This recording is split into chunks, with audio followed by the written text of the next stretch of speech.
రామాయణం ప్రకారం ఆంజనేయుడు విద్యాభ్యాసం తర్వాత గౌతమ మహర్షి శాప కారణంగా బద్ధ శత్రువులుగా మారిన తన మేనమామలైనటువంటి వాలి సుగ్రీవుల వద్దకు వస్తాడు.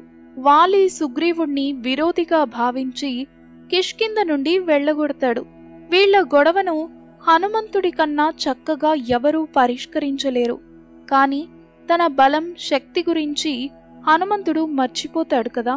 కాబట్టి రాజ్యం నుండి బయటకొచ్చేసిన తన చిన్న మేనమామ సుగ్రీవుణ్ణే తన రాజుగా భావించి అతడికే అనుకూలంగా ఉండసాగాడు ఆంజనేయుడు. వాలి తన బలం ఏంటో చూపిస్తూ మధ్యలో సుగ్రీవుణ్ణి భయపెడుతున్నాడు, కాని చంపట్లేదు. వాలికి భయపడి సుగ్రీవుడు ఋష్యముఖ పర్వతంకి పారిపోయాడు. సుగ్రీవుడితో హనుమంతుడు కూడా ఉన్నాడు. అప్పుడు సుగ్రీవుడి భార్యని వాలి అపహరించాడు. కేసరితో స్నేహం వలనే పరాజయం అనే భయాన్ని ఎదుర్కొని ఉండగలుగుతున్నాడు సుగ్రీవుడు. వాలి చాలా మంది గూఢచారులను పంపేవాడు. వాళ్ళందరినీ కనిపెట్టి సుగ్రీవుణ్ణి రక్షించడమే హనుమంతుడి పని.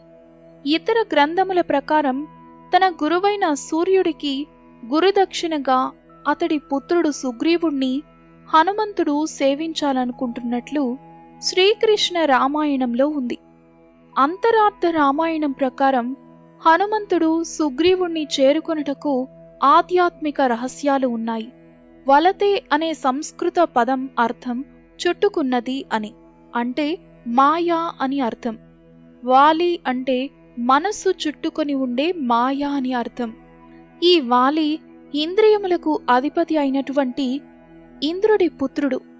మన శరీరంలోని షట్చక్రాల్లో విశుద్ధ చక్రం గ్రీవ స్థానానికి సంబంధించింది. అదే సుగ్రీవము. ఈ విశుద్ధ చక్రం ద్వారానే సాధకుడు ఆజ్ఞా చక్రంలోకి ప్రవేశిస్తాడు. ఈ విధంగా బుద్ధి యొక్క విశుద్ధ తత్వంని సుగ్రీవ శబ్దమునకు అర్థం. ఇతడు సూర్యపుత్రుడు. గాయత్రి మంత్రం ప్రకారం సూర్యుడు మన బుద్ధి వ్యాపారాల్లోని విశుద్ధతను ప్రచోదన చేస్తాడు. ఆదిత్య హృదయంలో ఉన్నటువంటి గూఢ ధ్యేయ సదా సవిత్రమండల వర్తి నారాయణ అనే మంత్రానికి అర్థమేంటంటే సుగ్రీవ పదానికి భగవద్ విజ్ఞం ప్రకారం కలిగే విశుద్ధ తత్వం. వాలికి భయపడి సుగ్రీవుడు అజ్ఞాతంగా ఉండడం అనగా విశుద్ధ తత్వం మాయావృతం అయినది. మాయా విశుద్ధ తత్వం రెండు భగవంతుడే పుట్టించినవి కనుక అవి సోదరులు. సతే సాత్యం ప్రకల్పయేత్ అనే సూత్రం ప్రకారం మాయా ప్రభావమునకు గురికాకుండా ఉండడానికి శ్రీరాముడు చాటు నుండి మాయా రూపుడు వాలిని వధించడం జరిగింది.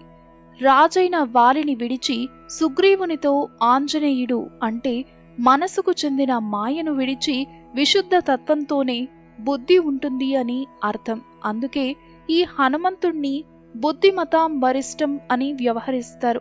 ఇంద్రుడు తన కొడుకు వాలికి కాంచనమాల ఇస్తాడు. అది తనతో పోరాడుతున్న ఎదుటి వ్యక్తిలోని సగం బలాన్ని తనకు వచ్చేలా చేస్తుంది. ఇటువైపు సూర్యుడు తన కొడుకు సుగ్రీవుడికి తన శిష్యుడైనటువంటి హనుమంతుణ్ణి ఇచ్చాడు. కాబట్టి సూర్యుడి ఆదేశం మేరకు హనుమంతుడు సుగ్రీవులకు ఫ్రెండ్షిప్ కుదిరింది.